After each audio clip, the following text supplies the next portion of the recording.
Trump retaliates with tariffs after Colombia denies deportation flights. Following Colombia's refusal to allow 2 U.S. military flights carrying deported migrants to land, President Donald Trump has announced retaliatory measures, including a 25% tariff on Colombian exports set to rise to 50%, travel bans, visa sanctions, enhanced inspections, and financial sanctions. Colombian President Gustavo Petro initially blocked the flights, insisting on dignified treatment for migrants, but later agreed to send a presidential plane to pick up the deportees amidst U.S. economic pressure. That's right, bitch! Dude, we need to do that. We need to say, if we are doing serious things here, we're making serious changes in our country, there's a problem in our country that stems from some of these other countries. We need to make them take responsibility for their fucking people. So what does Trump do? He goes to Twitter. Of course, this is what he says. I was just informed that 2 repatriation flights from the United States with a large number of illegal criminals,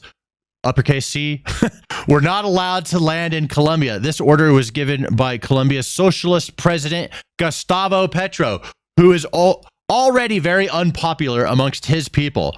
Petro's denial of these flights has jeopardized the national security and public safety of the United States. So I have directed my administration to immediately take the following urgent and decisive retaliatory measures. Emergency 25% tariffs on all goods coming into the United States. In 1 week, the 25% tariffs will be raised to 50%. A travel ban and immediate visa revocations on the Colombian government officials and all allies and supporters. Visa sanctions on all party members, family members, and supporters of the Colombian government. Enhanced customs and border protection inspections of all Colombian nationals and cargo on national security grounds. I don't know what this is, but treasury, banking, and financial sanctions to be fully imposed. What is IEEPA?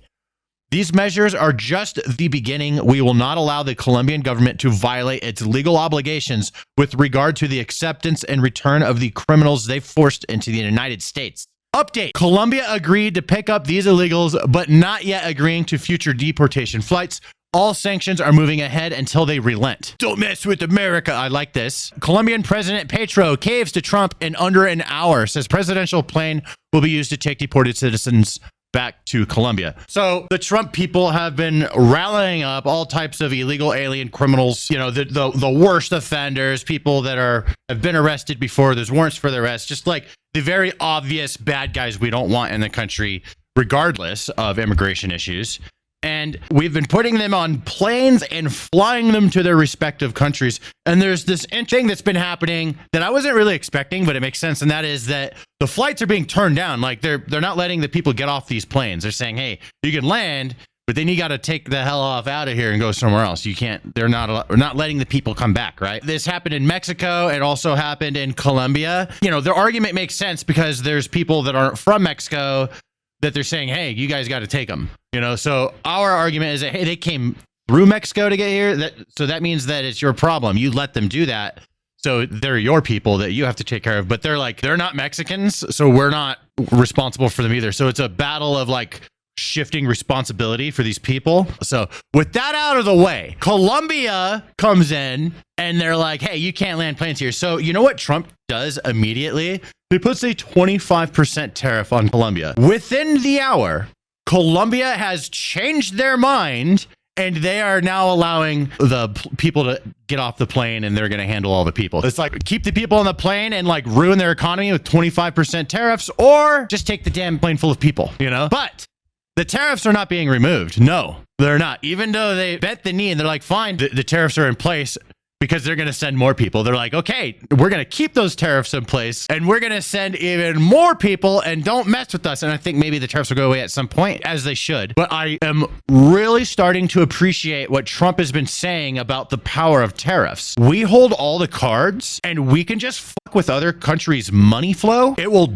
devastate them. So he's using that and he's threatening, I will fuck you guys up economically if you don't play fair. And from his perspective, these are their fucking people that are coming over here causing problems and breaking the laws in our country. We're sending them back so they can go fucking handle it. I think that's fair. I like the idea of making other countries play fair. I think Trump is right when he says that Everyone else in the world has been milking America, and we've just been letting it happen, right? Nobody's stood up and said, no, let's tighten these things up. We need to stop all this stuff happening where we're being taken advantage of and reel everything back in.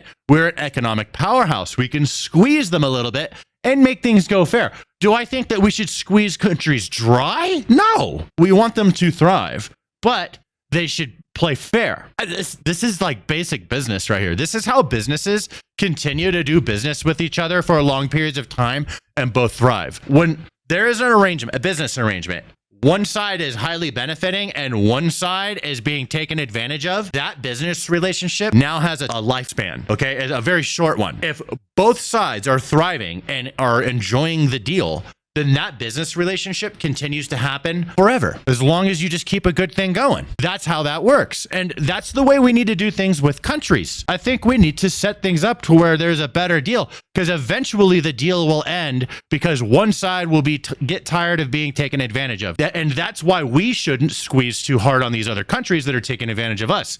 We should squeeze them just enough to make sure that it's fair.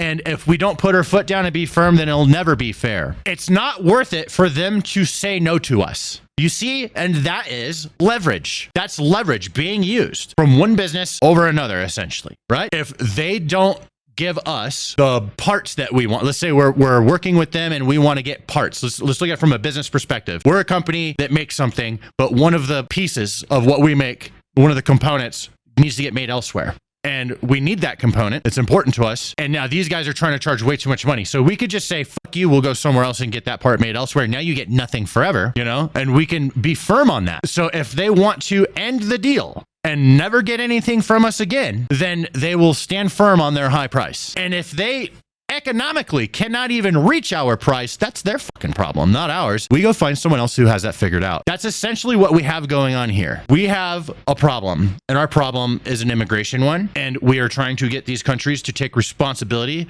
for the migrants that came from their place. If they don't want to take them back, then fine. We could take action, and it'll be very costly for them. So it's very similar to just cutting them off and doing business elsewhere, because maybe they're not making as much. Let's go back to the business. Maybe for that part, they're not making as much money as they wanted, but at least they're going to make money from us for the next 10, 15, 20 fucking years instead of nothing forever. Business done. What's the bigger prize? Sucking it the fuck up and bending to the demands of the company that has leverage over you and you need their business. That's what's happening. Colombia needs us. A lot of the world needs us. And we can use our leverage to get them to play more fair. Totally understand both sides of the argument here. However, I'm on the side of America because that's where I'm fucking from. And I want these people to get the fuck out of here that are here breaking the goddamn law.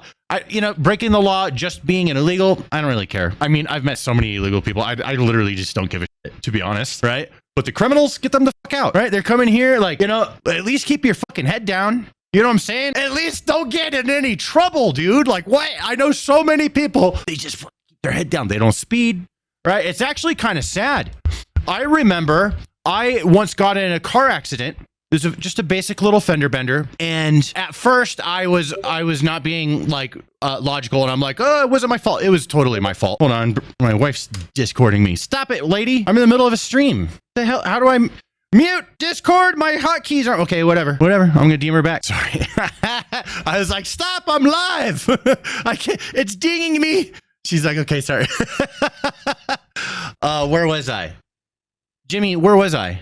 You're talking about a fender bender you got into? Right. I got into a fender bender. It was my fault. At first, I didn't want it to be my fault. Eventually, acknowledged it was my fault. But these people, I'm like trying to do the insurance thing and all this stuff, and they did not want to call the police. They did not want to get insurance involved. There was damage to their vehicle and to mine, and it was my fault, but they didn't want to do nothing. And I couldn't figure it out until later, my dumbass, because I'm like 19 at the time, my dumbass finally realizes, oh, shit, those were illegals, and that's why they didn't want to get the police involved. To get on the subject of that, it's a little sad, but it just depends. So there's innocent people that just keeping their heads down. I'm not all about like sending them out, right? There's people that are causing problems. Let's get them out.